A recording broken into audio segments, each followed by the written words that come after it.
Hello there, and welcome. Before we begin our gentle journey back into the harsh winters of the Middle Ages, I wanted to send you a warm greeting, dear listener. Whether you're curled beneath your blanket, drifting towards sleep, or simply looking for the comfort of a quiet historical tale, I'm truly glad you're here tonight. If you'd like, feel free to leave a comment telling me where in the world you're listening from and what time of day it is for you right now. Seeing this community of history lovers gathered from so many places is always a joy. And if you find peace or fascination in these calm stories from the past, don't forget to subscribe so you won't miss the next chapter. But for now, let the weight of the modern world melt away. Let your thoughts slow, your breathing soften, as we travel back to a time when winter was not just an inconvenience, but a force that could decide between life and death. Picture yourself in the medieval countryside of Europe. The last leaves have already fallen, and the sun hangs low on the horizon, its pale rays far too weak to warm the biting air. Frozen fields crunch beneath your feet. A thin breeze carries the first drifting snowflakes. Winter is coming, and for the people of that age, that meant only one thing: hardship. The cold crept in slowly at first, but once it arrived, it stayed for months. The landscape would soon be buried in white. Rivers and ponds would harden into glassy sheets of ice. And in a world without central heating, insulation, or reliable shelter, warmth was a distant dream for anyone who wasn't wealthy. It wasn't always this extreme. There had been a time when winters were gentler, more predictable, when snow meant quiet acceptance rather than fear. But then, something changed. The climate itself shifted, ushering in a long period we now call the Little Ice Age, a stretch from the 14th to the 19th century that delivered some of the coldest winters ever recorded. Crops failed, animals perished, and icy winds carved their way through every settlement. One of the most infamous moments of this era was the Great Frost of 1709. That winter, temperatures plunged so low that rivers and lakes froze solid. In London, the Thames became a frozen highway, lined with makeshift shops, bonfires, and crowds wandering across the ice. A spectacular sight, but one with a terrible cost. Many who retreated indoors to escape the cold never survived it. Yet, even in the midst of that suffering, some found unexpected solace. One of them was a young Isaac Newton, then a student at Cambridge University. When the Great Frost struck, he returned to his family farm, and in the quiet glow of a winter fire, began shaping ideas that would later become the foundations of calculus and optics. Who knows what other brilliant minds found inspiration in those long, frozen nights? A reminder that even in the darkest times, the human spirit continues to seek light. But for most people of the Middle Ages, winter was not something to savor, it was something to endure. Imagine waking each morning in a small, single-room hut, the air heavy with smoke from a struggling fire, your breath hanging in front of you as you rise from a straw bed, careful not to disturb the shivering family members huddled beside you. Cold seeps in through every crack, numbing your fingers, biting at your toes. If you're lucky, breakfast might be a bowl of thin porridge or a piece of stale bread. The stores from last year's harvest are nearly gone, and you know the long months ahead will only bring more scarcity. The animals suffer too, their fur rimmed with frost, their breath misting in the frigid air as they crowd together for warmth. As the day goes on, you walk out into the snow to gather wood. It's back-breaking work. The icy wind stings your skin, your hands crack and redden. But without the fire, your family will not survive the night. And as you gather the wood, you think of your children, their small faces drawn by cold and hunger, and you keep going. Their small faces tighten from hunger and cold, but still, you carry on. For many people of the Middle Ages, this was simply reality, a constant battle against the elements, a struggle for survival that filled every waking hour. And yet, even in such hardship, moments of resilience and even little sparks of joy could still be found. You see, medieval life was woven tightly into the rhythms of nature. The changing seasons were marked not only by weather, but by a rich tapestry of rituals and celebrations. And that's why, even in the darkest depth of winter, a glimmer of light could always be found. For a brief moment each year, the strict social hierarchy of medieval society was turned upside down. A peasant or a serf might be crowned the lord of misrule, given the playful honor of presiding over a day of feasting, drink, and raucous celebration. Laughter echoed through halls normally ruled by stern discipline. Yet perhaps the most enduring symbol of medieval winter was something far simpler: the act of gathering together. In a world where survival often depended on community, the bonds of family and friendship held immense meaning. Imagine a small snow-covered village.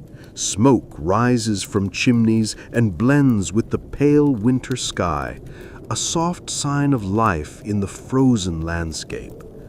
Inside the homes, families gather close around their hearths, sharing stories, sharing warmth, and sharing whatever small scraps of food they still had left. There is unity here, a quiet sense of purpose. Neighbors trek through the snow to check on one another, bringing extra firewood or a pot of stew to those in need. In the trembling firelight, faces look tired, but also steady, determined. They survived harsh winters before, and they will survive this one too. And so the long, cold months continue. Snow piles higher, nights stretch longer and darker. But even in winter's deepest shadows, a spark of hope always glows on the horizon. For medieval people never forgot one truth: no matter how cruel the winter, spring would come again. They watched closely for its earliest signs: the slight lengthening of days, the softening of the earth beneath the snow. And when the thaw finally began, they welcomed it with a joy and reverence that is difficult for us to fully imagine today. Plough Monday marked the ceremonial end of winter, the day the fields could once again be worked. Old ploughs were brought out and blessed in elaborate rituals, symbols of life's renewing cycle. When the first furrows were cut into the thawing soil, a wave of relief and gratitude filled the air. Life had been hard, sometimes unimaginably so, but they had endured. They had survived the long darkness, the hunger, the cold, the uncertainty. Medieval communities held tightly to the promise of spring. And now, as the earth softened and green shoots reached for the sun, that promise was finally kept. It is resilience difficult for us to fully grasp in our age of comfort and modern convenience. Facing such relentless hardship year after year feels almost impossible to imagine. And yet, our ancestors did just that. They met the brutal reality of their world with strength and determination that defies understanding. They found hope in the darkest times, joy in the simplest things, and left us a legacy of resilience that echoes across the centuries. So the next time you shiver on a cold winter day, take a moment to remember those who came before you, their struggles and triumphs, their sorrows and joys, and above all, the unbreakable human spirit that carried them through even the harshest winters. Perhaps this is the greatest lesson the medieval world can offer.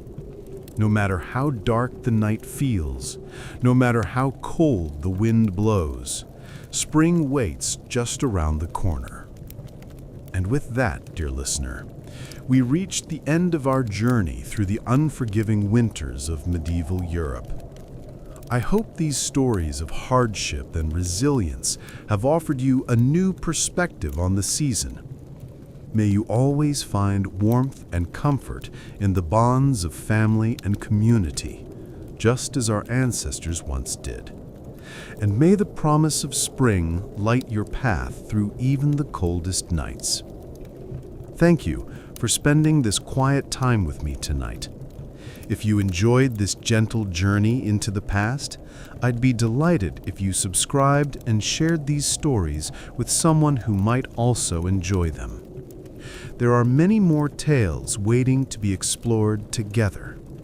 But for now, I wish you a peaceful night. Stay warm, stay safe, and until next time, sweet dreams. Even the most privileged were not spared when the icy grip of winter tightened around medieval society. Even the grandest castles of the Middle Ages, drafty, poorly insulated, and ill-equipped for the fiercest months, struggled against winter's merciless chill. Royal households fought a constant battle to keep the cold at bay and maintain enough supplies to survive the long season. The logistics of keeping a royal residence running through winter were nothing short of astonishing. Enormous stacks of firewood had to be prepared to feed the roaring hearths. Kitchen staff worked quietly and tirelessly, salting meats and preserving whatever they could to sustain the court through the barren months when fresh food was nearly impossible to find. Servants stuffed rags into cracks in the walls, trying desperately to block the creeping drafts. And despite all these careful preparations, winter often won. One chilling tale speaks of a medieval queen who succumbed to the cold within her own palace walls. According to chroniclers, Queen Elizabeth of Hungary was found frozen in her bed on a brutal January morning in 1326, a tragic victim of the very fortress meant to protect her. Stories like hers show just how far winter's shadow stretched, casting the specter of death over even the most powerful. Yet, even in such darkness, the human spirit found ways to endure, and even to hope. For most of the population, that faint glimmer of hope came in the form of the Feast of St. Stephen, celebrated on December 26th. It offered a brief escape from the endless toil and deprivation of peasant life, a rare, sanctioned moment of joy and indulgence. At the heart of the celebration was the tradition of misrule, a symbolic reversal of the social order. For one day, an ordinary villager was appointed Lord of Misrule, given the playful authority to oversee the revelry and issue mock commands to those normally above him. Temporary as it was, this ritual acted as a vital release valve for the tensions simmering beneath the rigid feudal hierarchy. For a few precious hours, the strict lines between lord and vassal blurred. Everyone joined together, laughing, feasting, dancing, as equals. But these celebrations offered more than amusement. In a season that strained both body and spirit, the bonds formed during the feast of St. Stephen helped entire communities survive the harshest months. A chronicle from 1377 tells a touching story. Two peasant families, their winter stores long exhausted, were on the verge of starvation. Yet on St. Stephen's Day, they pooled their last meager scraps together to share a humble meal. Such compassion lay at the heart of medieval winter life. A helping hand extended to a frozen traveler, an extra log offered to a shivering widow. These small gestures meant the difference between life and death. The brutal season forged a culture of interdependence, binding people together in ways that transcended class and status. Yet even the warmest expressions of fellowship could not completely dispel the season's relentless suffering. The feast of St. Stephen was only a brief flicker of light in the long darkness that stretched across January, February, and March. As food dwindled, stomachs tightened, and the cold seeped into even the most carefully tended fires, the distant promise of spring seemed to drift farther and farther away. And still, medieval society endured. Against all odds, they survived hardships almost unimaginable to us today. Tempered in winter's unforgiving forge, they leaned on courage, perseverance, and community. While the earth slept beneath its icy shroud and the sun retreated from the sky, they somehow found the will to continue. We can only imagine the flood of relief and gratitude when the very first signs of winter's surrender appeared. The faint softening of the cold air, the lengthening of daylight, and the hopeful drip of icicles bowing to the strengthening sun. After months of unbroken struggle, those fragile hints of life's return must have felt nothing short of miraculous. No day was welcomed more eagerly than Plough Monday, the traditional beginning of the agricultural year, the first Monday after Epiphany in early January. It signaled the nearness of thawing soil and the world's slow reawakening. Even when winter still held its deepest grip, the ritual preparations for Plough Monday shimmered like a charm of hope, a quiet assurance that the cold would eventually loosen and that spring would return. As snow and frost slowly receded, newly harnessed teams of oxen would lean into their yokes, their breath rising in soft clouds beneath the pale sky. For the medieval farmer, this simple motion, the first hesitant tilt of the plow toward waking earth, was a powerful declaration. Winter's reign was ending, and life would rise again. In our modern world, with central heating, electric blankets, stocked kitchens, and sturdy infrastructure, it is hard for us to truly imagine the strength it took to survive a medieval winter. From the comfort of our temperature-controlled homes, the demands of the season seem intimidating enough. Yet compared to the raw, biting reality of the past, they are almost nothing at all. And still, we complain about delayed flights, slushy commutes, or a burst of unexpected rain. But when we pause and picture our ancestors enduring month after month of freezing darkness, their resilience becomes almost unimaginable. What reserves of determination did they draw upon? just to make it through? How did they find moments of celebration and companionship in the middle of such relentless scarcity? Their ability not only to endure winter's cruelty, but to find glimmers of light within it, is a testament to a spirit that still lives quietly inside all of us.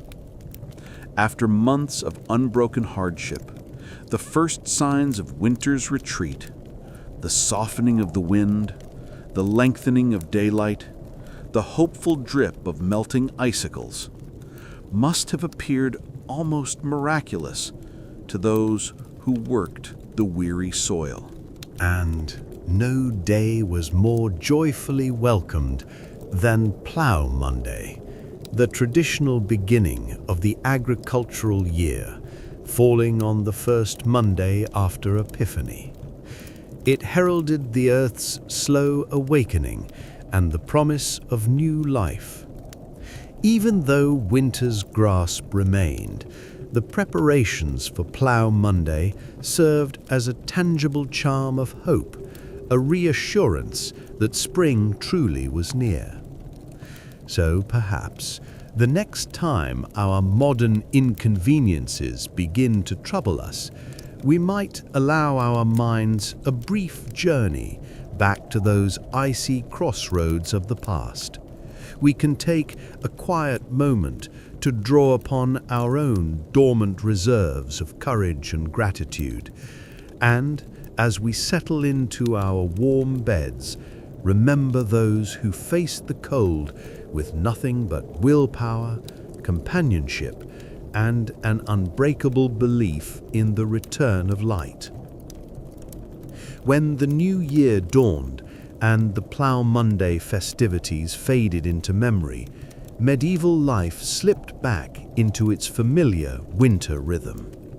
The fortunate withdrew into the faint warmth of smoky huts and drafty manor houses. For many others, winter meant a constant battle against nature for sheer survival.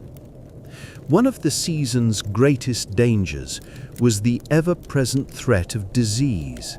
In cramped and unsanitary living conditions, illness could spread like wildfire. The common cold was an exhausting torment, but far more frightening plague stalked the population.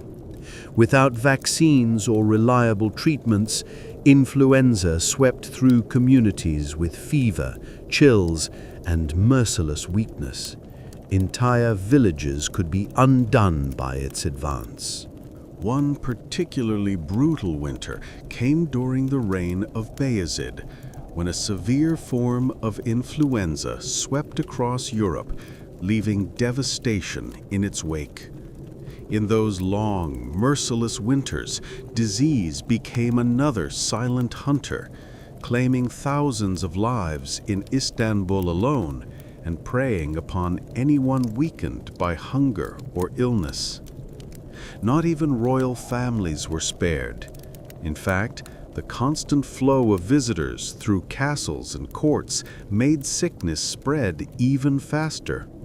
A visiting nobleman, a pilgrim returning from afar, any one of them might unknowingly carry plague or fever. Even King Henry VIII lost his beloved wife, Jane Seymour, to complications worsened by the era's poor hygiene. But of all who suffered, children were the most vulnerable. Harsh weather, scarce food, and cramped, unhealthy homes made winter a treacherous time for the young. Babies born in the cold months began life on dangerously fragile ground. In 1500s London, half of all children never lived to see their 5th birthday. A heartbreaking custom of the time speaks volumes.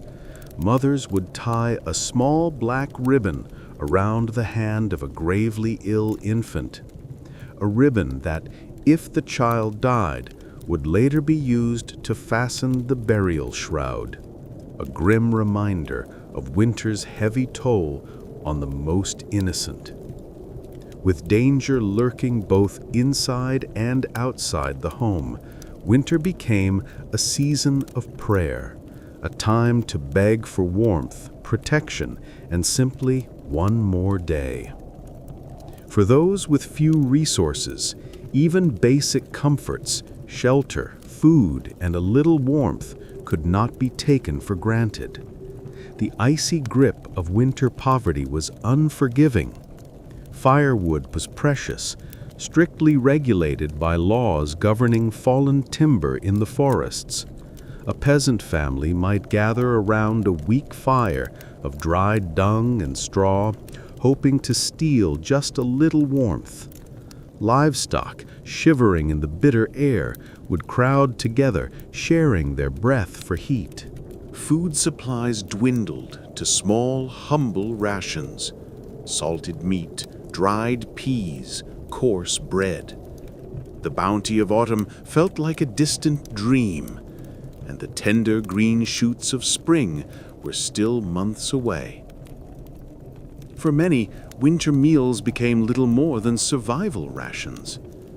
A typical evening pot might include oats, peas, beans, salted pork, and if they were lucky, a handful of wild greens or onions gathered from the frozen ground. It was bland, monotonous, but it was enough to keep body and spirit alive until spring. And even that humble monotony was a luxury some could not reach. Storms, droughts, pests, any of these could wipe out food stores and plunge entire regions into crisis. The Great Famine of 1315 was among the most terrifying examples. Weeks of relentless rain rotted crops across northern Europe. Desperate people, starving and terrified, resorted to eating dogs, horses, even human flesh. Rumors told of parents suffocating their dying children in a final tragic act of mercy. Corpses filled streets and fields faster than they could be buried. Though extreme, this famine was only one chapter in a long history of crop failures and hunger. In medieval life, the line between survival and starvation was always thin, a tightrope stretched across the long winter. Beyond the struggle for food and warmth, winter affected every part of medieval culture. Leisure, worship, even crime and punishment, all bore the mark of the season. The sheer difficulty of staying alive colored every aspect of life. Socially, winter was a time to turn inward, to rely on family and community ties. Festive gatherings around the Yule log gave way to quieter occupations as travel became dangerous and daylight grew scarce. People sought comfort and meaning in the warm glow of hearth fires. The trembling light of rush lamps and oil candles illuminated scenes of stitching, weaving, carving. Idle hands were said to invite trouble, so diligence was not a virtue, but a necessity. Winter's confinement, however harsh, offered time for small, meaningful pursuits. For those who could read, it was a chance to curl up with a treasured book, though in 15th century England, that privilege was exceedingly rare. A modest artisan's library might contain a Bible, a book of hours, and perhaps a few cheerful tales or stories of Robin Hood. Only the wealthy could afford the lavish illuminated manuscripts so prized by medieval book lovers. And in many households, the literate would read aloud, sharing the adventures of brave knights, clever tricksters, and star-crossed lovers with everyone gathered around the hearth. The tales of King Arthur and his noble court were treasured winter companions, stories filled with chivalry, tangled quests, and timeless themes that carried listeners far beyond the close, smoky walls of their winter shelters. Through those tales, minds could wander to warmer realms of bravery and wonder. But not all winter diversions were so virtuous. Some were simply meant to break the monotony of long, dark days. Dice games were a favorite pastime, though they often ended in heated arguments and empty pockets.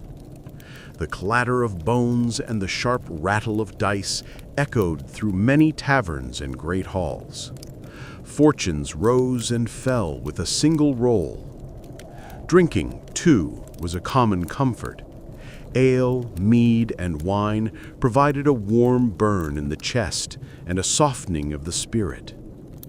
Taverns saw brisk business, friendship, escape, and the promise of warmth, pulling people in from the cold. After enough drink, tongues loosened, laughter grew louder, and sometimes tempers flared. Songs were sung, jokes shared, and every now and then a scuffle broke the winter calm. Yet amid these lively moments, winter also invited stillness, reflection, and a turning of the heart toward the divine. The church held deep sway over the medieval mind, and winter, when farm work paused, became a season to draw nearer to God. People devoted more time to prayer, repentance, and acts of charity. The joyful nativity plays of Christmas gradually gave way to more solemn devotions as winter deepened. Some braved the bitter winds to make pilgrimages to holy sites, a gesture of faith and commitment. Others spent quiet hours in cold stone churches, fingering their rosaries and contemplating their eternal souls as the winter wind moaned beyond the walls. Charity, too, was a winter virtue. Giving alms was considered a Christian duty. The 7 acts of mercy served as a guide: feeding the hungry, giving drink to the thirsty, sheltering the homeless, clothing the naked, visiting prisoners, comforting the sick, and burying the dead. In times of scarcity, even the smallest act of kindness could change everything. But winter also revealed the harsher sides of human nature. Desperation bred crime. With more people indoors and tempers frayed by hardship, theft became easier and violence more common. The medieval justice system was poorly equipped to handle this seasonal surge in lawlessness. Trials were often delayed until the weather improved, leaving the accused to languish in damp, crowded prisons. Punishments were severe: fines, whippings, even executions.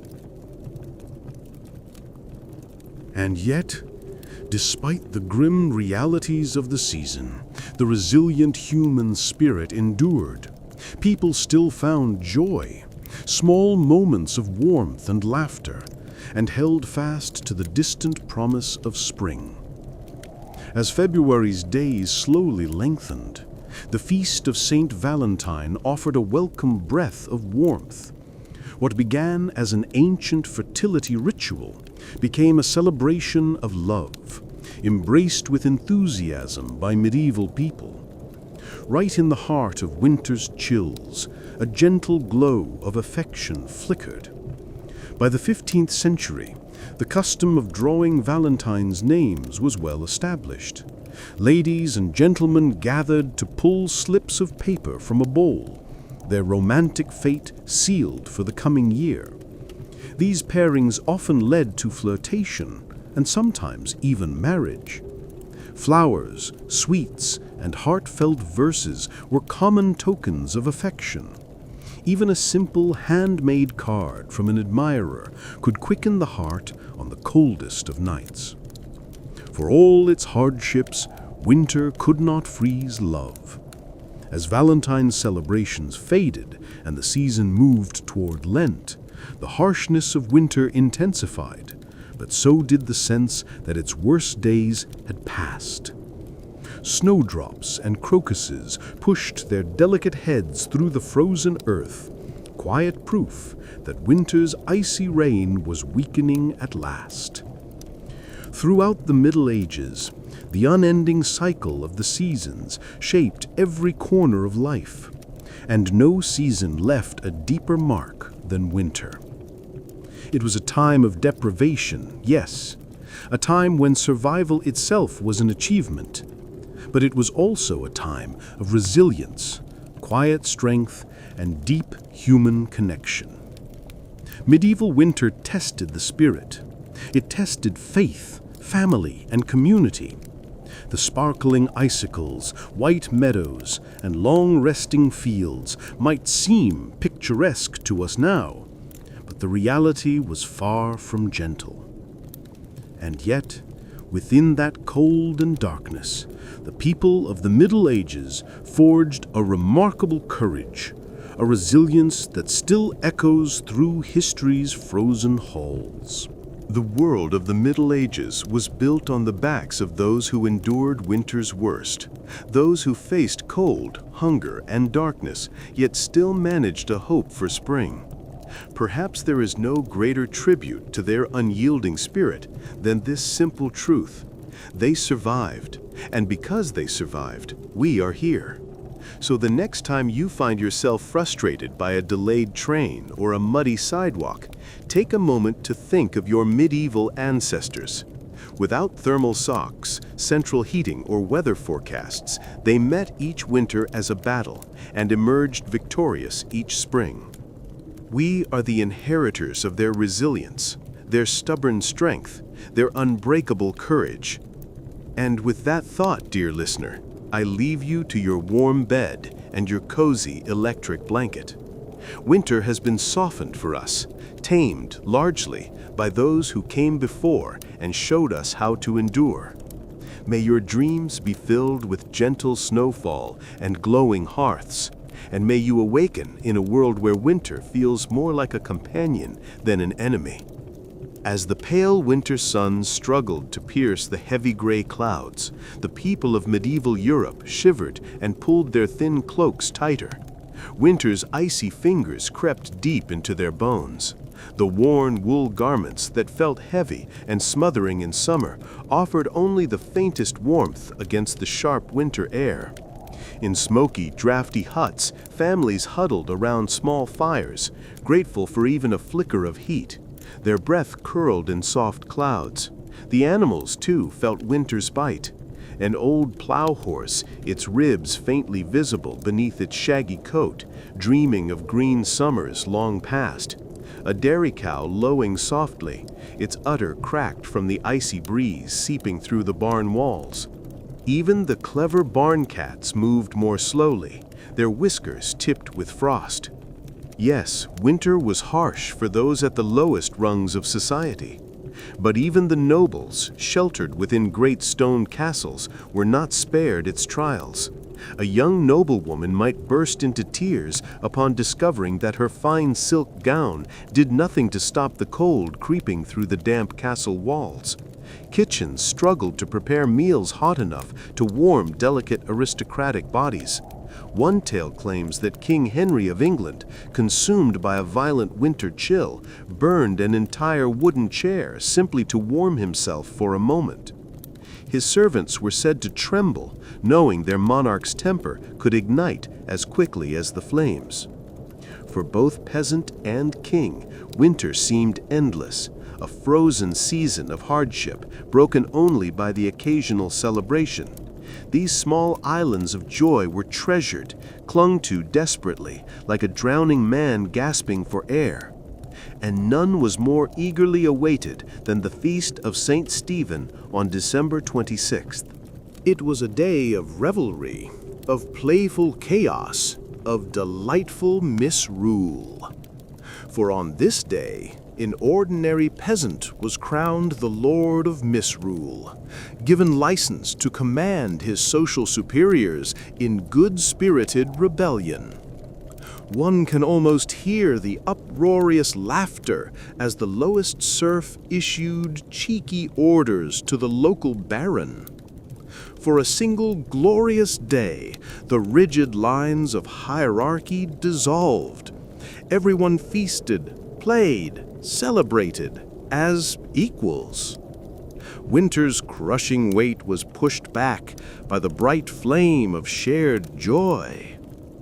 But the celebration could not last forever.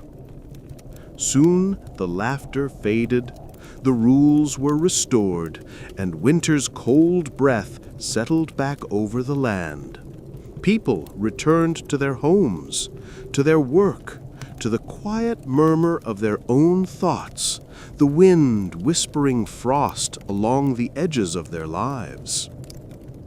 Even so, in winter's bleakest moments, acts of quiet courage and kindness continued to glow.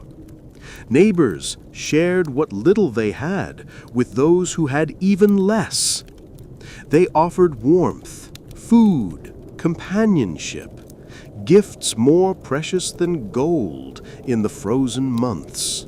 A tale is told of old Dame Matilda, who once gave her only cloak to a wandering beggar woman.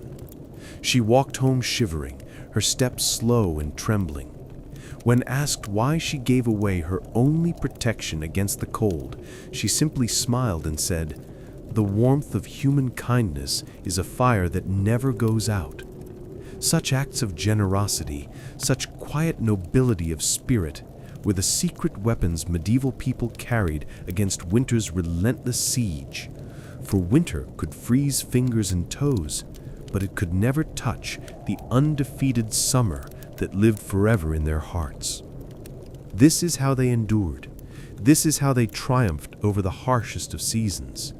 The first green buds of spring were more than a lovely sight. They were living proof that no matter how dark, no matter how cold the world became, the human spirit could outlast any winter. So as we curl deeper under our warm electric blankets, perhaps it is worth remembering the hardships and triumphs of our medieval ancestors. In their endless struggle against the elements, in their refusal to bow to nature's capricious fury, they forged a resilience that still warms us today. Winter winds still howl beyond our windows, but if they, with only a cloak and an unextinguishable flame of spirit, could stand against the cold, then surely we can endure until spring returns once more. At long last, as winter's icy grip finally loosened, the people of the Middle Ages waited eagerly for better days.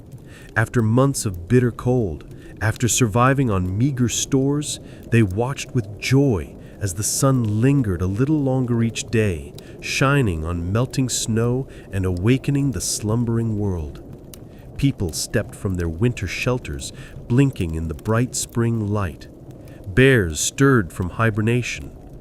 Children burst from their homes, laughing as they traded winter's bite for the soft kiss of the spring wind.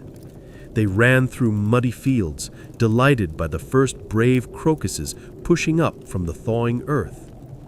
Farmers looked forward to Plough Monday, the traditional beginning of the agricultural year on the first Monday after Epiphany. It marked the moment the soil grew soft enough to turn again. Horses and oxen, decorated with garlands and bright ribbons, paraded through the village streets. Church bells rang joyfully as the procession passed. It was a festive beginning to the growing season ahead. A palpable relief spread across the land. Chimneys once again carried smoke into the warming air. The threats of frost, illness, and starvation began to fade. Faces lined by winter's worries now creased with smiles of hope. Soon the fresh abundance of spring and summer would replace the bland stored grains and hard cheeses that barely sustained them through the long, dark months. From our modern vantage point, it is hard to grasp just how monumental this change felt. We might grumble about muddy roads or losing an hour of sleep to daylight saving time, but for medieval people, spring's arrival was nothing less than a celebration of life itself. It meant they had survived, that they had weathered another year's gauntlet of cold and hunger.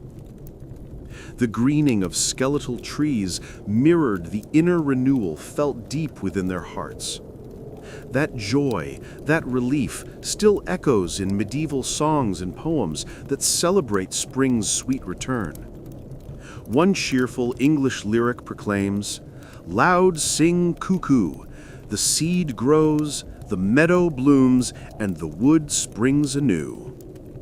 A simple rhyme, but filled with irrepressible joy. So let us pause and honor the immense resilience, endurance, and love of life our ancestors carried. Through unimaginable hardships, they held tight to one another and made it through every winter. And when the spring sun finally shattered the season's heavy silence, they celebrated with full hearts, knowing they had once again triumphed over nature's fury. As we settle into our warm beds, half-heartedly grumbling about the cold outside our windows, perhaps we can spare a thought for those ancient souls who breathed a sigh of relief as snow turned to mud, who threw open their shutters to welcome the spring air, who faced winter's brutality with a courage that still humbles us today. May their strength remind us that we too can weather our own dark seasons, literal or metaphorical, and endure until the light returns. If people could emerge from the deepest pits of winter's deprivation with such fearless joy, then surely we too can find the quiet springs of hope that keep us standing. The thaw will come, the sun will return, and once more we will rise into the light, our voices joining the echoing chorus of "Loud sing cuckoo." Snowstorms and biting winds continued to torment the earth, but the medieval soul was made of stubborn resilience. Even in the darkest depths of winter, they found ways to help each other weather the storm. Neighbors shared what little they had with those even less fortunate. They took turns hosting communal meals. Villages appointed young men to check on elderly widows, repair their fragile huts, and bring them firewood. One such widow was Agnes, an old woman with no family left to care for her. Her bones ached in the cold.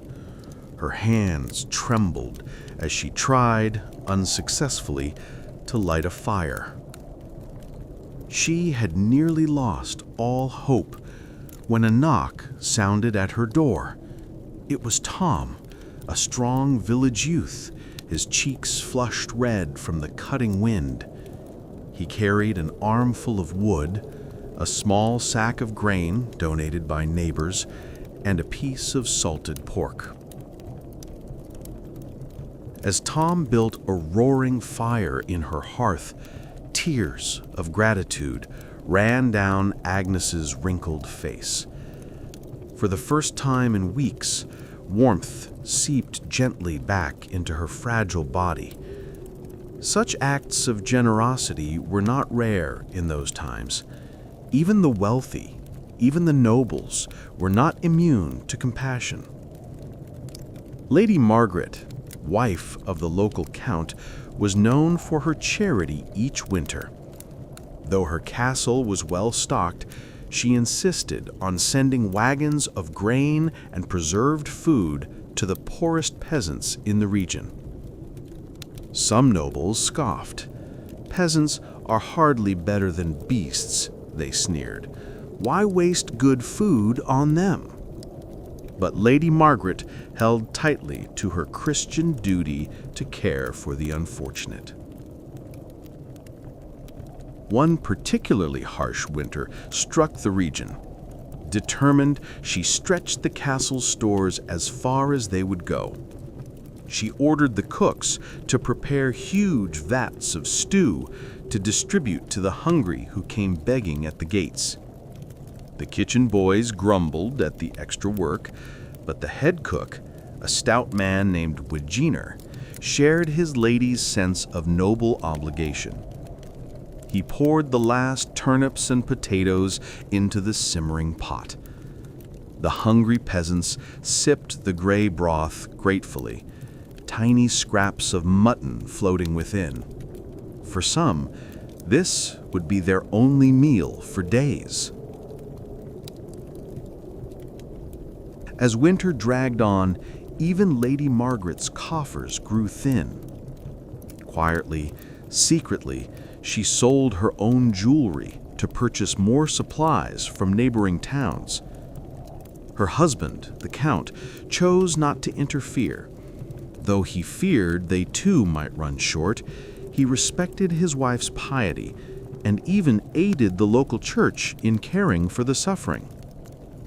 Monasteries opened their doors to the poor and sick, offering warm straw beds and simple meals of bread and ale. Some operated primitive hospitals where monks tended to the freezing and the desperate. Brother William, a young novice assigned to the infirmary, struggled with the sights and smells of sickness and decay. Yet he forced himself to ladle broth into the mouths of toothless elders and change the pus-soaked bandages of the infected. He prayed for strength to endure this trial and begged God to shield him from winter's worst ruin. For winter was the great equalizer, cutting down rich and poor alike with its icy scythe. The wealthy had thicker wool and mulled wine, but they still shivered in draughty manners and fretted over dwindling supplies. Illness came for them, too. Lady Isabel, heavily pregnant during a bitter cold wave, was confined to her chamber. She had every comfort: a crackling hearth, piles of fur, and attentive servants. Yet even thick castle walls could not keep out disease. A coughing kitchen maid brought her warm milk infused with herbs. Within days, Lady Isabel burned with fever. Her lungs rattled. The child came too early, a tiny, breathless thing. By week's end, Lady Isabel herself was gone. Even the king was not immune. King Henry VI, a gentle, pious soul, mourned deeply for his suffering people during the terrible winter of 1433. As winter dragged on, even kings found no comfort at their great hearths. Henry VI sat with his hands stretched toward the fire, yet no warmth reached him. His physicians brewed cinnamon and ginger tonics, hoping to chase away the cold humors, but still, a heavy sadness settled over him. Whispered rumors claimed it was God's judgment. In truth, it was something far more human, the same winter melancholy that could strike anyone, high or low. But slowly, almost imperceptibly, the days began to lengthen. Light returned in thin, pale ribbons, and across every village and every castle, people dared to imagine spring. Soon, they told themselves, soon the frozen soil would soften, soon the trees would bud again. And with that hope came one of the most beloved rituals of the year, Plough Monday. On the first Monday after Epiphany, villagers would gather in the raw morning air. The earth still glittered with frost, but they cut the first symbolic furrow, an early promise of the harvest to come. Men blackened their faces with soot for luck and paraded through muddy lanes, pulling their plows high and singing rough, cheerful songs meant to wake the sleeping fields. Afterward came dancing, warm food, mugs of ale. Not just a celebration, but a declaration. Winter is weakening, and brighter days are on the way. In noble halls, minstrels struck up lively tunes. Couples danced with flushed cheeks, warmed by music, hopes, and the promise of a new year. Even the king held feasts where roasted swan gleamed on silver platters. And far away, in a tiny, smoke-darkened cottage, old widow Agnes stirred a pot of soup with trembling hands. After months of cold and hunger, she whispered through a thin smile, "I have lived to see another spring dawn." It was enough. Because winter was brutal, no one denied it. It brought hunger, sickness, and the constant shadow of death. But it also revealed something powerful in the people who lived through it. A quiet, stubborn resilience. Faced with the vast darkness of winter, they answered not with despair, but with generosity, with courage, sometimes even with celebration. They understood that winter was part of the great turning of the world, a season to endure together. And so tonight, as you lie beneath your warm blanket, maybe irritated by an expensive heating bill or a bit of frost on your windshield, think of those who came before you. They faced winter without electric blankets, without central heating, without the comfort of groceries delivered at the tap of a screen. Our winter frustrations feel real, but compared to theirs, they are gentle ghosts. From them, we can borrow something: the habit of kindness, the strength of community, and that deep, unbreakable hope for spring. Because no matter how heavy the snow falls, it always yields to sunlight. No matter how long the night feels, morning always arrives. Just as a medieval king once said, "Let us winter boldly, that we may rise into spring forevermore." Now picture yourself walking through that ancient winter. Snow crunches beneath your boots. Your breath curls like pale smoke in the air.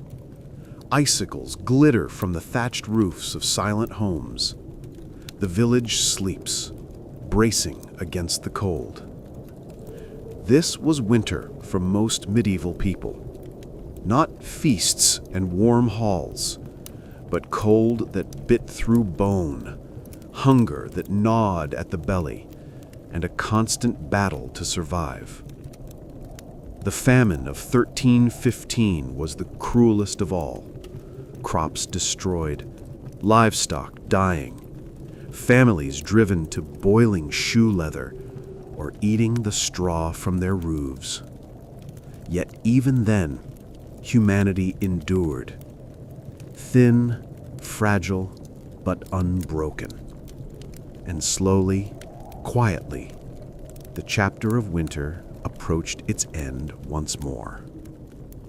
In the medieval winter, even the smallest illness could turn deadly. A simple cold often slid into pneumonia or bronchitis. Influenza swept through villages like a scythe, cutting down young and old alike as they shivered in their drafty huts. People huddled together for warmth inside shuttered homes, but that closeness came with a cost. Stale, smoky air, thick with the smells of unwashed bodies, overflowing chamber pots, and damp reeds, became a breeding ground for disease.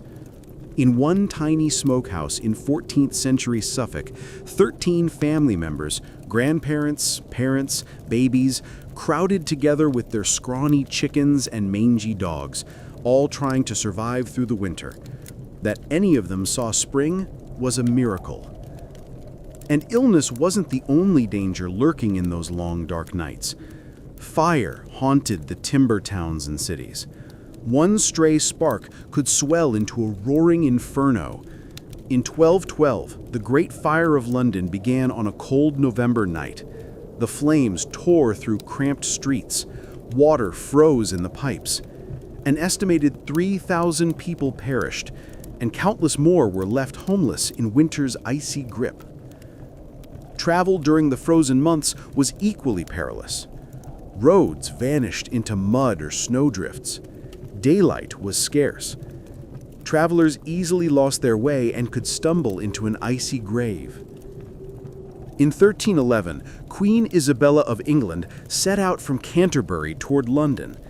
As the short winter day collapsed into dusk, her party lost the road entirely. All night they wandered in fear, the pregnant queen weeping from exhaustion until the pale morning saved them. And the animals who worked beside humans suffered too. Horses and oxen weakened on meager winter fodder. Their breath steamed in the icy air as they hauled logs and wagons through knee-deep snow.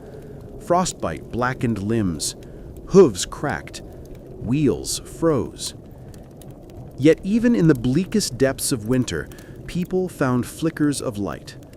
St. Stephen's Day, what we now call Boxing Day, was a moment of charity and goodwill. Alms boxes overflowed in churches, and landlords offered their cold, hungry tenants warm meals. The Lord of Misrule tradition brought brief, joyful chaos. A lowly peasant or jester crowned as king for a day, presiding over playful rebellion, drunkenness, and harmless mischief. For a moment, the world turned upside down, and the darkness felt less heavy. Still, winter pressed on. Hope survived quietly, woven into frozen breaths and whispered prayers. Prayers that the weak might live, that food might last until spring, that light and warmth would return. So the next time you sigh while scraping ice from your windshield, or curse at a stubborn thermostat, or grumble as you shovel your driveway, Think of them, your medieval ancestors. Think of the winters they endured. In the medieval world, even the smallest cough carried a shadow of danger.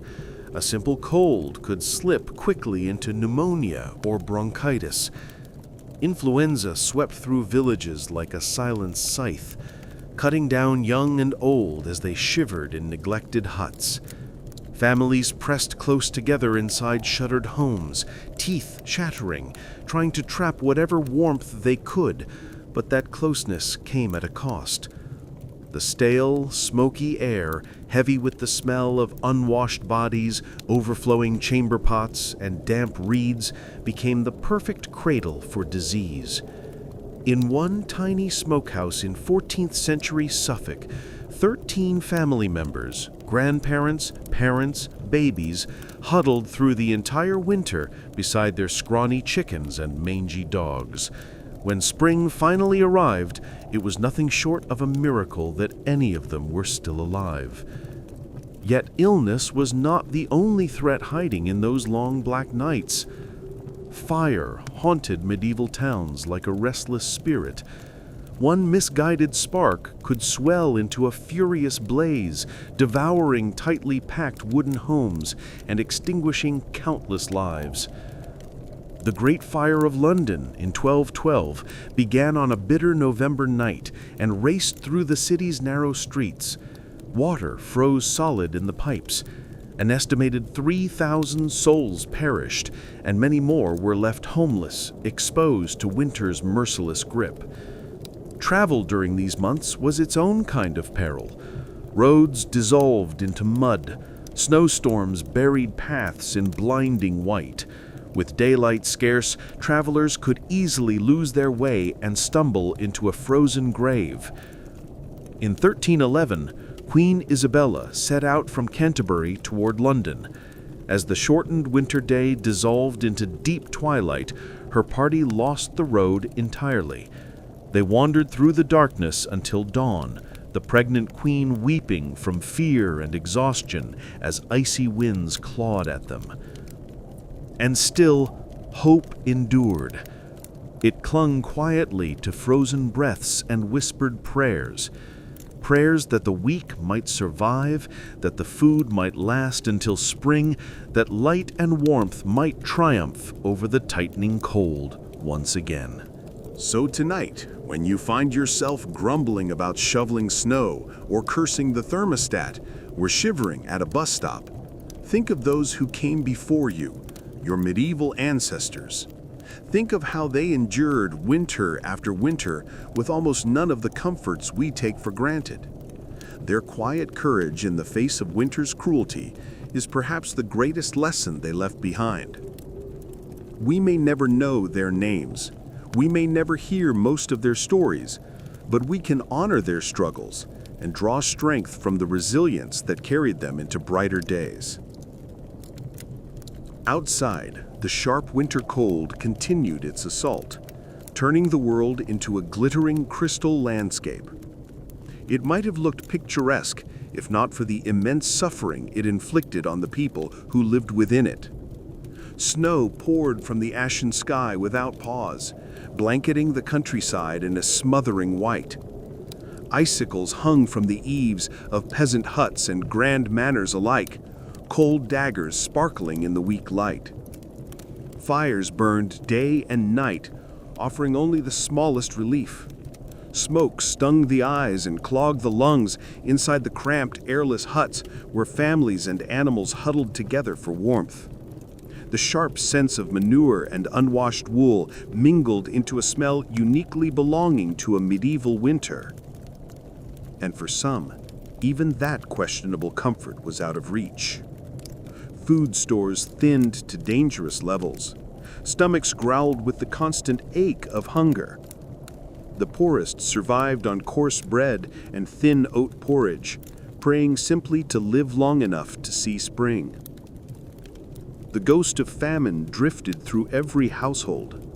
From the lowest serf to the proudest lord, none was truly safe from winter's fatal grasp.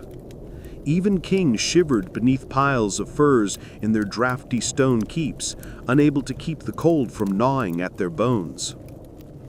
Through the long medieval winters, royal households required immense reserves of firewood and provisions simply to survive. Woe to the kingdom whose rulers failed to prepare. One grim tale tells of a Bohemian princess who froze to death in her own bedchamber, a chilling reminder that wealth and status offered only partial protection from the elements. For a peasant family, losing a loved one to winter's icy scythe was cruel and tragically predictable. Hunger weakened entire communities, and disease spread like wildfire through cramped huts where stale smoke and filth made the body easy prey. Medieval doctors, relying more on superstition than science, could do little to stop the tide of fevers and infections. Heavy snow and treacherous ice turned every road into danger. Only the desperate or reckless dared leave the scant comfort of home during the year's darkest months. Traveling even a short distance became a gamble with one's life. Merchants kept their carts idle, leaving isolated villages without needed goods. Taxes and tithes went uncollected, much to the frustration of lords and clergy. And heaven help any army forced to march through frozen mud and howling winds. Supplies spoiled, soldiers grew weak, and morale froze as surely as water in the wells. Yet the harshest conditions sometimes forged extraordinary moments. In the brutal winter of 1407, one of the Middle Ages' most surprising military victories took place, born entirely from the necessities of winter warfare. The fearless Welsh rebel leader, Owain Glyndwr, met the future King Henry V's superior forces in high, snow-choked mountain passes. Glyndwr's men, hardened to the terrain, lured the English into a blinding blizzard. Burdened by heavy armor, the English lines broke and fled. Many froze to death. Glyndwr's astonishing winter victory still lives in legend. Across medieval Europe, devastating famines scarred the cold months. When winter dragged on and spring planting was delayed, food shortages followed swiftly. The infamous Great Famine of 1315 to 1317 began with an unusually wet and cold spring that rotted crops in the fields. For 2 more years, harvest after harvest failed, driving much of northern Europe into starvation. In England, bread prices soared to 20 times their normal cost. The poor dug up roots and gnawed at tree bark. Some scavengers even unearthed graves. Cities like Ypres and Bruges lost up to a quarter of their population. A citizen of the French city of Tournai wrote in his diary that the starving ate dogs, horses, anything they could find. Crime and disease rose together. A heartbreaking tale from the Chronicles of St. Mary's Monastery tells of a starving pregnant woman who stole a loaf of bread. The baker refused mercy, and the judges would not pardon her. She was hanged. Her baby fell from her womb before horrified onlookers, crying on the cold ground. No one dared touch it, and it died moments later. The famine only eased when the weather improved in 1318 and crops finally grew again. But the ghost of hunger lingered. Every winter carried the threat of another failed harvest. For medieval people, winter was not constant terror, but constant unease. Food stores dwindled, bodies weakened, disease waited. Crowded, unhealthy living conditions made winter outbreaks of influenza, dysentery, and pneumonia frighteningly common. Respiratory illness spread easily as people huddled around smoky fires, coughing into the stagnant air. Even a simple winter cold could become deadly. Medieval doctors relied on questionable treatments, bloodletting, purging, and bizarre ointments meant to rebalance the humors.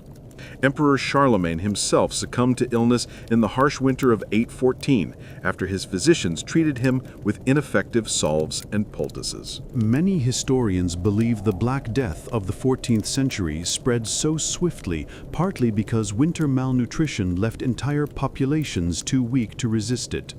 Crowded into cold, dirty quarters, they became easy targets for the plague. Winter did not simply test the body, it tested the entire fabric of society. And yet, every year, somehow, people endured. The plague of 1348 to 1349 claimed an astonishing 30 to 60% of Europe's population. One heartbreaking account comes from Pistoia, Italy, where a man named Ser Lucchese wrote to his brother Francesco describing the devastation. "My heart is sick and I can barely force myself to write. Things go from worse to worse. Most are dead and more die each day. Shops are closed, taverns abandoned. Only spirits seem to walk the streets. Cries of grief rise from the houses struck by death. The smell of decay drifts from the mass graves. I fear our city will soon be emptied of all life. I beg you, stay where you are and pray for us without ceasing." Entire villages disappeared as the plague tore through the frozen countryside. Sorrow mingled with the trauma of hurried mass burials and of sick loved ones sent out into the snow to die alone for fear of infection. The psychological wounds ran deep, reshaping medieval life forever. Winter was especially feared by the elderly, small children, and pregnant women. Without modern medicine, these vulnerable lives often succumbed to cold, disease, or hunger. In some medieval communities, as many as 20 to 30% of infants died in their first year, many during the harsh winter months. Pregnancy and childbirth became deadly trials when worsened by malnutrition and freezing conditions. One story captures the peril of winter birth, the tragic fate of King Henry I's 12-year-old daughter, Matilda. In the winter of 1120, she sailed from France to England aboard the White Ship. The vessel struck a rock and sank rapidly, plunging Matilda and hundreds of others into the freezing channel. She barely escaped drowning by climbing into a small rescue boat until she heard the desperate cries of her half-brother William. The crew turned back, but so many frantic survivors tried to climb aboard that the boat capsized, throwing Matilda once more into the icy waves. She died there, along with her unborn child. It is said her grieving father fainted from sorrow and never smiled again. The very old and the very young lived in constant danger during medieval winters. Even if they survived hunger and illness, they might freeze in their sleep. Despite lacking modern polar ice caps and glaciers, medieval winters still brought fierce snowstorms and destructive floods. In 1216, King John of England attempted to flee rebels across the marshes of East Anglia. A storm-swollen tide swallowed part of his baggage train, including, it was said, the crown jewels themselves. John survived, but his treasure disappeared forever beneath the violent waters. The king died of dysentery days later, and some historians believe the loss of the royal regalia was the final blow that broke him. Winter storms often spelled ruin for coastal towns battered by hurricane-force winds and towering waves. The Anglo-Saxon Chronicle records a horrific flood on St. Martin's Day in 1199. A great sea surge came over the land, farther than any living man remembered, drowning many towns and countless people. Another flood on January 16, 1219, swept across the lowlands of Holland, killing more than 50,000 souls. In a world without early warning systems or emergency shelters, people were utterly at the mercy of the elements. All they could do was pray as icy waters rose and the winds howled outside their frail wooden homes like the hounds of hell. Hard winters also meant more fires, for people burned anything they could to keep warm. The Anglo-Saxon Chronicle tells of a dreadful blaze in London in 1132. A terrible fire broke out upon London Bridge and spread so swiftly that before it could be quenched, it consumed much of the city, including St. Paul's Basilica, Canterbury Cathedral, and many churches and houses. The wind carried burning beams and molten lead an extraordinary distance. With most buildings made of wood and huddled close together, it is no wonder medieval cities were powder kegs waiting for a spark. A single spark, a candle nudged just slightly off balance, this alone could turn into an unstoppable inferno as winter winds whipped flames into madness. People fled through narrow, twisting streets with nothing but the clothes on their backs, their homes burning behind them. Many heartbreaking stories tell of families separated in the chaos, of children trampled, of people trapped and consumed by fire. With medieval firefighting limited to buckets of water or snow, all citizens could do was pray that the wind might turn before the whole town was lost. And often, it didn't. Thousands could be left homeless in the freezing heart of winter. But perhaps the greatest danger of a medieval winter wasn't fire or storms or freezing floods. It was something simpler, inevitable, merciless, and impossible to outrun: cold itself. In our modern world of central heating and insulated fabrics, it's hard to imagine. But in the Middle Ages, the damp chill seeped through every crack, every stone, every poorly patched roof. Only smoky fires and piles of worn furs stood between a person and the icy breath of the season. Cold crept deep into their bones. Arthritis and rheumatism flared painfully each year. Limbs numbed, blackened, and sometimes froze. Pneumonia and influenza spread quickly in the shared stale air. It was as though winter could drain the very soul, slowly, relentlessly. The 6th century English monk Gildas described it grimly. "Are long the nights and dark, the days gloomy and cold. The air bites with wickedness. Frost pierces the bones. All is covered in snow and ice. A great suffering for man and beast. The whole world seems dead and frozen, locked in a cold hell." For the elderly and the frail, winter was a season marked by a quiet fear, a fear that warmth might never return. People layered every piece of clothing they owned and huddled together, but still the chill slipped in. Fires sputtered and died in the damp, leaving behind only stinging smoke that burned the eyes and choked the lungs. Coughs echoed in the darkness, broken only by the groans of the sick. Day and night, winter tightened its grip, turning breath to mist and numbing every extremity. In the Middle Ages, there was no escape. No heated blankets, no sunny vacations, only endurance.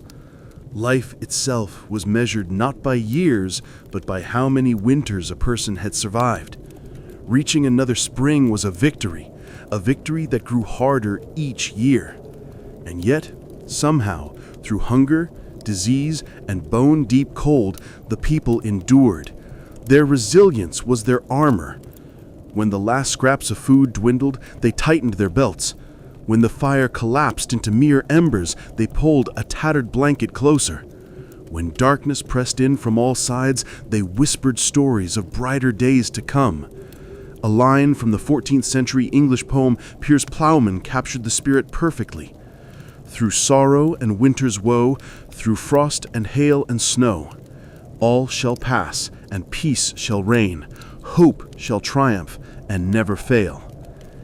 Even in winter's darkest depths, people found sparks of grace. Neighbors shared what little they had with those who had even less. Some swore they heard angels singing in the howling wind, promising light and warmth would one day return. So, the medieval people held fast to hope. They clung fiercely to life, eyes fixed on the distant promise of spring. They knew in their bones that no matter how merciless the winter, it was temporary. The sun would return. The snow would melt, and the world would bloom again as if winter had never existed. All they had to do was endure. And they endured with a strength forged from ice and stone. The winters of the Middle Ages were brutal, relentless, and seemingly endless. They brought hunger, sickness, destruction, and death. But they also revealed the very best of the human spirit, its courage, its compassion, and its unbreakable will to survive. The medieval world was tempered in winter's icy forge, emerging stronger, wiser, and deeply grateful for the turning of the seasons. Perhaps there is something we can learn from our medieval ancestors. Today, we grumble while scraping a thin layer of frost from our windshields, yet for them, winter was a matter of life and death, a season to be endured with clenched teeth and unshakable resolve. And still, they survived. They left us stories of winter's wrath and of the indomitable strength of the human spirit. So as we move through our comfortable modern winters, let us remember their resilience and draw inspiration for our own dark days. The people of the Middle Ages looked winter squarely in the face and refused to surrender. They endured floods, famine, blizzards, and the blackest nights. They buried their dead in frozen soil and woke to the cries of the starving. And always, always, they held tight to the promise of spring. And if they could endure those winters with nothing but faith and furs, then surely we too can find the strength to weather our own storms. For as they knew well, winter comes, but spring is never far behind. As icy winds swept across the frozen landscape, medieval families gathered around the trembling glow of the hearth, sharing warmth, sharing breath, sharing stories of winters past, seasons so harsh that even the strongest spirits were tested. In humble cottages and grand manors alike, winter's bite spared no one. Drafty shutters and thin thatched roofs offered little protection from the merciless cold. From peasants to princesses, everyone felt Jack Frost nipping at noses and numbing limbs. Yet those fortunate enough to have a roaring fire gathered close around its crackling light. The scent of burning wood offered a fragile comfort against the season's assault.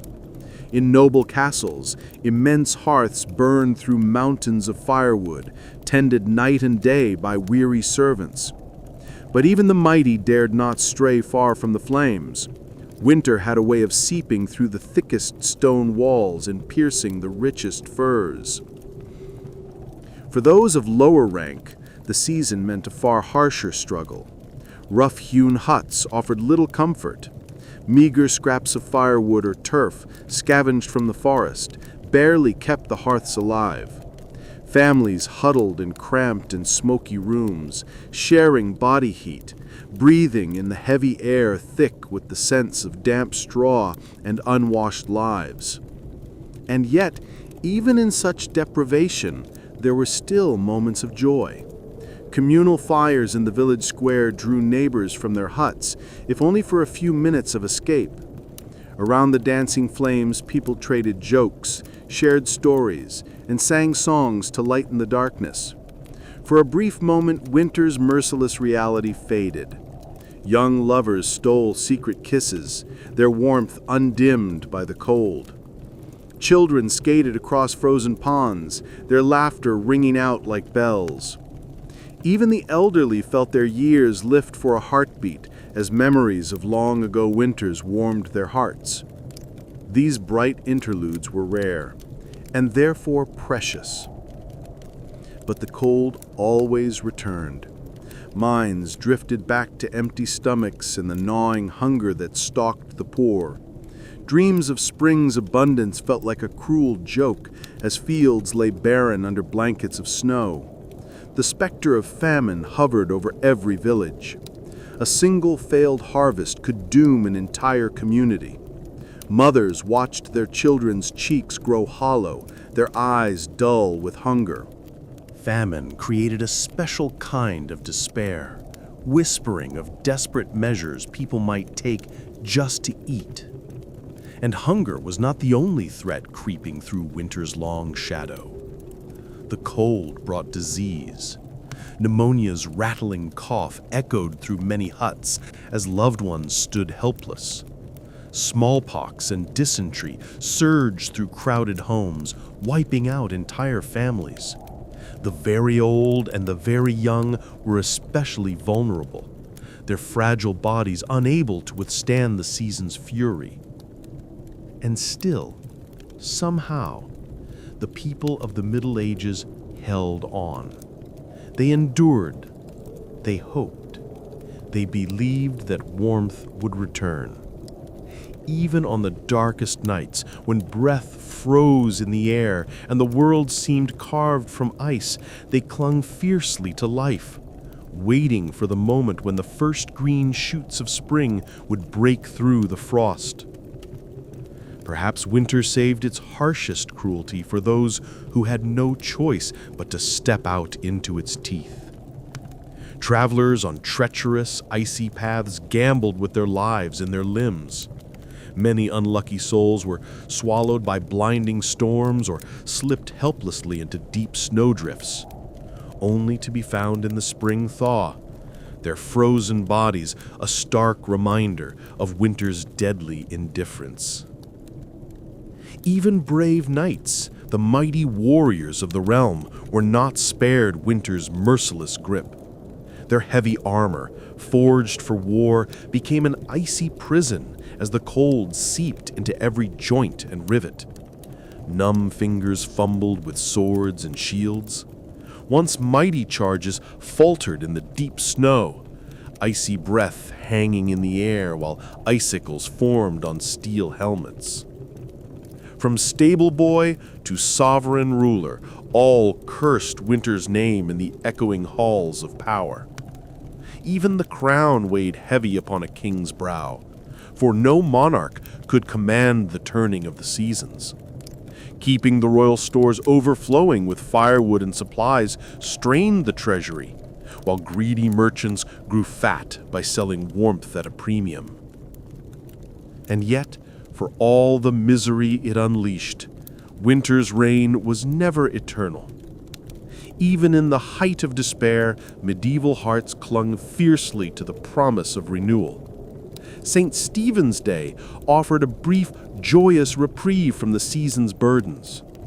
For one mischievous day, a peasant could be crowned Lord of Misrule, presiding over drunken revelry, bawdy songs, and a delightful mockery of order. Laughter echoed across the frozen ground, an ointment for the weary soul. As the weeks passed, winter's iron grip slowly loosened. Sunlight stretched a little farther. Icicles dripped from thatched roofs. Snowdrops and crocuses pushed fragile heads through the softening earth, delicate heralds of winter's retreat. The land stirred awake, shaking off months of frozen slumber. Hope swelled. Voices rose in joyful celebration. Plough Monday marked the triumphant return of spring's green glory. Strong oxen cut the first furrows through rich, dark soil as the ancient cycle of sowing and renewal began anew. Soon, fields that lay barren under the winter sky shimmered with green and gold. The hardest days faded into memory. Looking back across the centuries, we marvel at their endurance.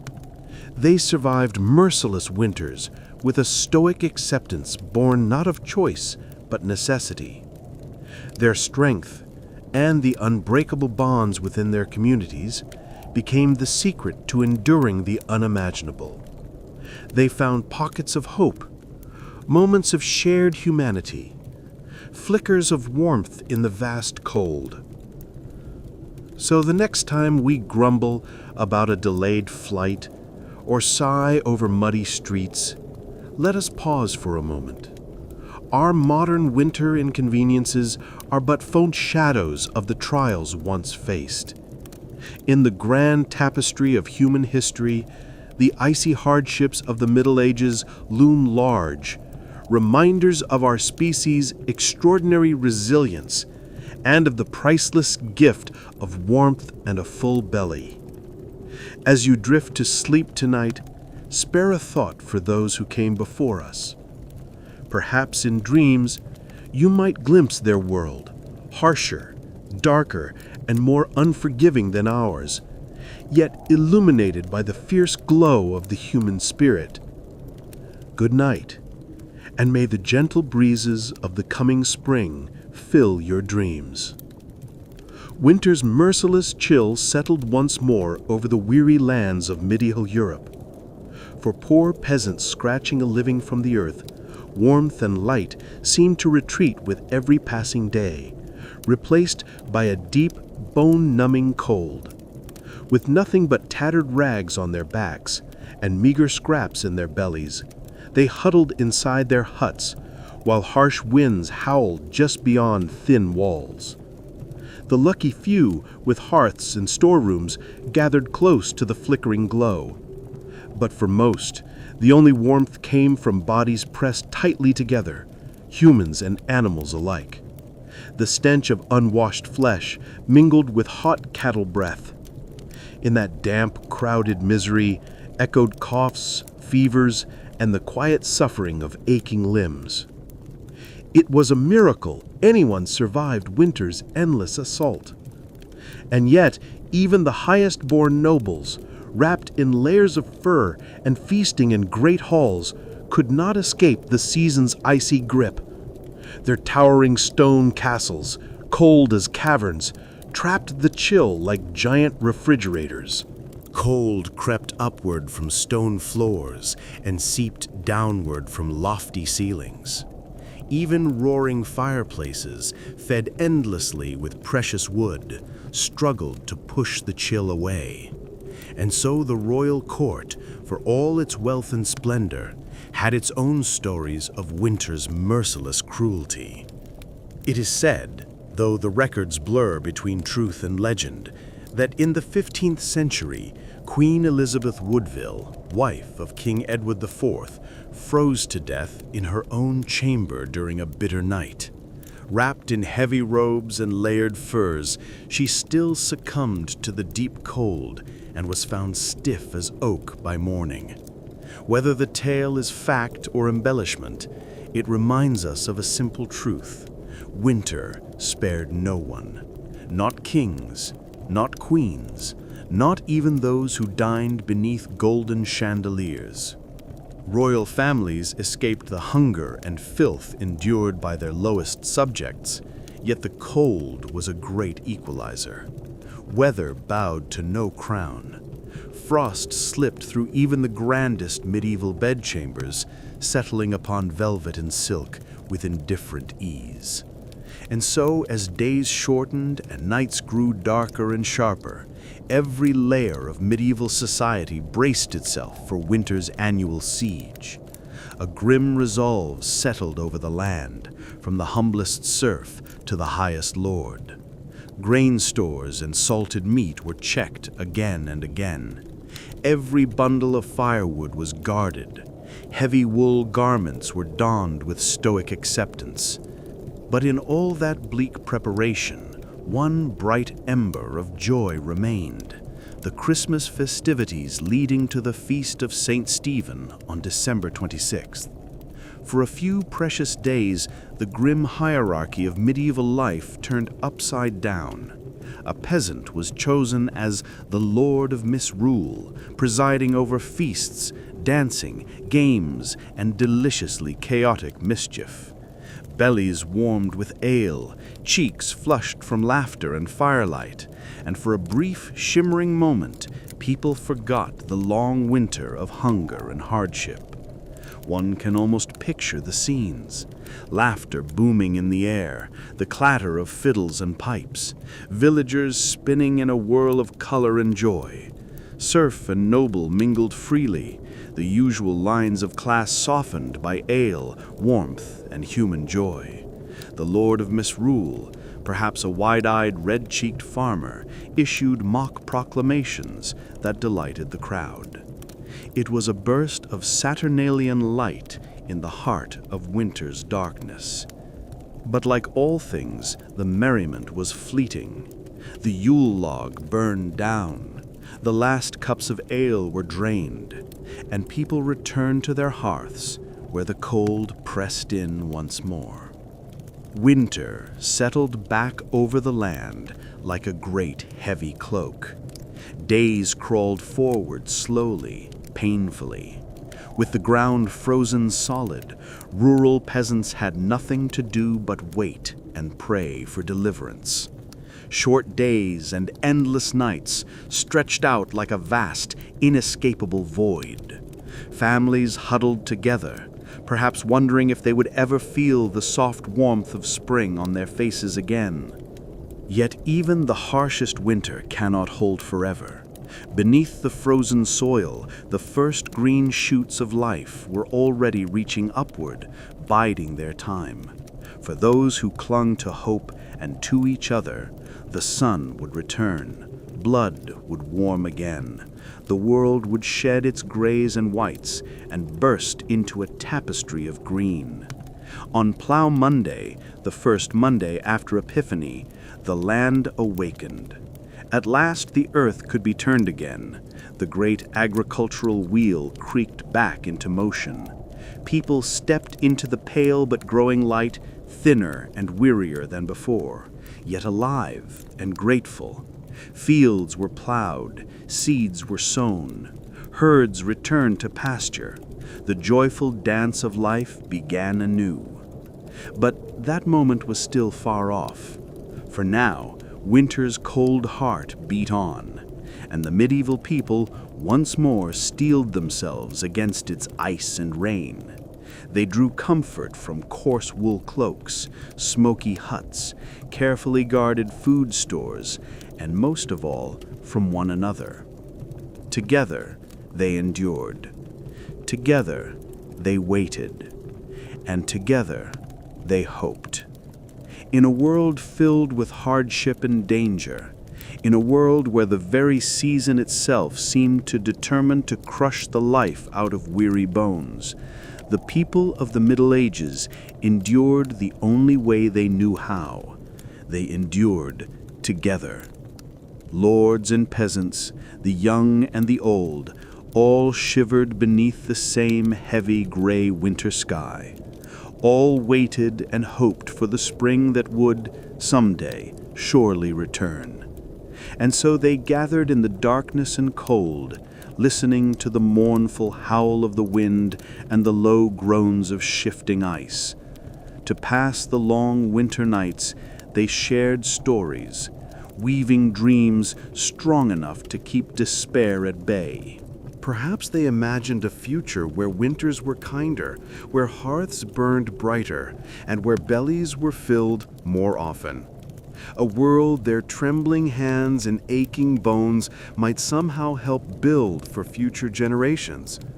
Or perhaps they simply clung to the small sparks of warmth and hope they could find in the present moment, knowing that even the longest winter must eventually bow to spring. There is something almost miraculous in the human spirit's ability to endure such cruelty and still believe in brighter days. It is impossible not to feel awe for those medieval ancestors who greeted each bitter winter as a familiar enemy and, year after year, emerged to welcome the coming spring. So let us lift our hats to those ancient lords and laborers who suffered greatly, yet endured even more. In our modern world of central heating, hot showers, and grocery deliveries at the click of a button, it is easy to forget what winter once meant. But as we drift to sleep in warm beds, perhaps we can spare a thought for those medieval souls who waited out each winter huddled together, sustained by nothing more than hope and the certainty that light would return.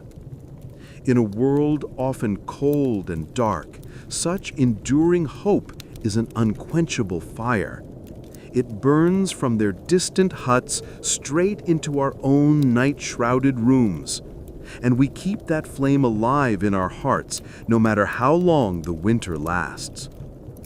As the long winter months dragged on, medieval people seized every chance to lift their spirits and strengthen their sense of community.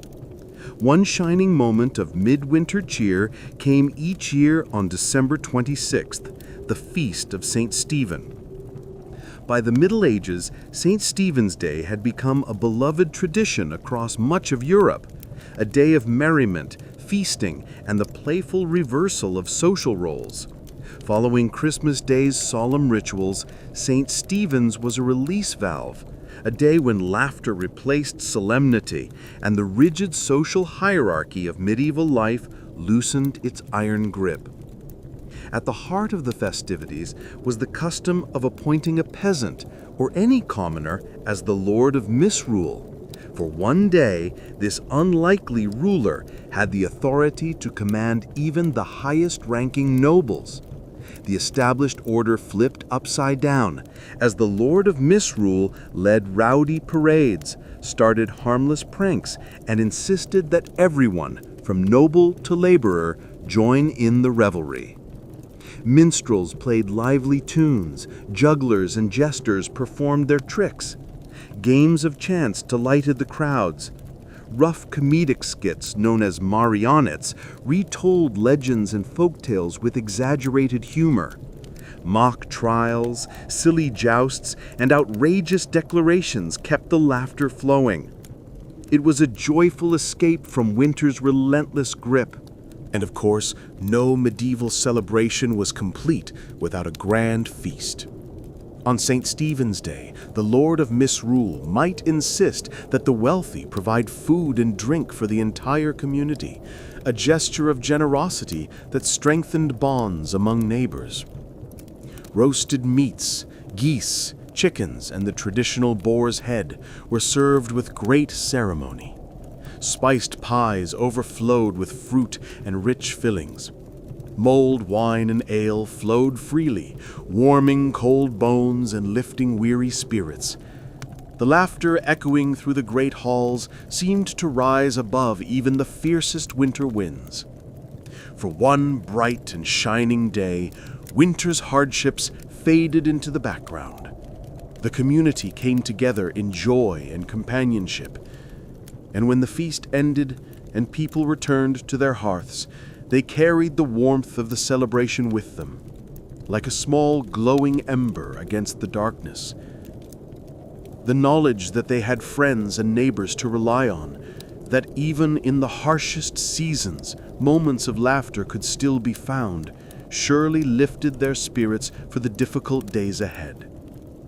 And somehow, winter felt a little softer. The winds seemed a little kinder. Bellies were full, hearts were warmed, and hope glimmered once more. The feast of St. Stephen's stood as a gentle reminder. Even in the deepest winter, spring's first hopeful stirrings are never far behind. Across the countryside, watchful eyes searched eagerly for the bravest little flowers of all, the snowdrops. Those tiny green shoots and delicate white bells pushing up through thawing mud signaled something precious. The long night of winter was finally ending. The season of rebirth was drawing near. In villages everywhere, weary people rejoiced at the first hints of color returning to a landscape that had been locked in cold white silence for too long. With renewed energy, medieval villagers returned to the ancient rhythms of the farming year. Life's great wheel began to turn once more. Animals, waking from their winter torpor, were driven to pastures just beginning to green. Farmers hitched their teams to the plow, eager to break the softened earth. The first Monday after Epiphany, a January morning full of cold breath and pale sunlight, became known as Plow Monday, the moment the land could finally be worked again. Plows that had been stored away all winter were brought out and blessed in cheerful parades through the fields. Plowmen went door to door collecting food, ale, and a few coins, small offerings of hope for the work and harvest ahead. You can almost picture a village gathered around its common fields, faces tired but lifted toward a sky turning from winter gray into a brighter blue. With hoes and wooden dibblers in hand, they prepared to plant the first hopeful seeds into the waiting soil. Each seed a quiet act of faith that spring would conquer winter in its own time. Among them stands a wise old grandmother, each wrinkled hand holding a small child. She teaches them how to plant peas, just as her own grandmother taught her long ago. One child giggles in delight as a plump earthworm wriggles out of the soil. The older one carefully drops each seed into its little hollow, solemn as a priest at a sacred rite. Moments like these, knowledge passing from old to young, new life beginning again, made all the hardships of winter worth it. The grandmother's warm smile, the kind that creases the eyes, carries the ancient promise that the dark days are ending and life is returning to the earth. As the seeds settle into their beds and the strengthening sun coaxes tiny green shoots upward, winter's ghost finally releases its frozen grip. The cold, the silence, the shadow of death all begin to lift, replaced by the gentle spirit of hope carried on the soft breeze of spring. From our modern world, looking back across the centuries, it's humbling to imagine the resilience required to endure those brutal medieval winters without the comforts we take for granted. Surviving until spring was a triumph in itself, and yet, in the midst of unimaginable hardship, medieval people still found reasons to hope, to laugh, to celebrate. The warmth of community, the promise of spring, the healing power of companionship, these were the lights that guided them through winter's darkest depths. So perhaps tonight, as we curl deeper beneath our warm blankets, safely shielded from the cold, we can spare a moment to think of our distant ancestors. The next time winter winds rattle our windows and we grumble at the cold, maybe we can smile instead, realizing our winter troubles are pale shadows compared to theirs. And as we drift towards sleep, we can hold on to the same small ember that burned in the hearts of medieval people, the certainty that spring always returns and that no winter, no matter how dark, can stop life from moving forward. So as the last light fades and the wind whispers its chilly lullaby, I invite you to let your imagination wander back through the ages. Walk beside those distant ancestors who braved the icy storms and endured.